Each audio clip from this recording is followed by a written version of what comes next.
এক রোদেলা দিনে মিনি, মাহি আর তার বন্ধুরা বাগানে হাঁটছিল। হঠাৎ মাহি দেখলো বাগানে কিছু একটা ঝলমল করছে। ওয়াও, পাথরটা চকচক করছিল।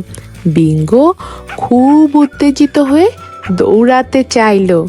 মিনি বলল, দাঁড়াও, আগে ভালো করে দেখি। চিকু ওপর থেকে উড়ে এসে চারপাশটা দেখতে লাগলো। টোটো ধীরে ধীরে কাছে এলো, একদম শান্তভাবে।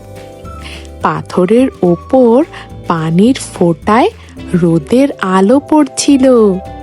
লুলু ডানা মেলে উড়ে এলো। লুলু বুঝিয়ে দিল প্রকৃতিও জাদুর মতো সুন্দর হয়। সবাই অনেক খুশি হলো। শিক্ষণীয় কথা, ভালো করে দেখলে সাধারণ জিনিসও জাদুর মতো লাগে।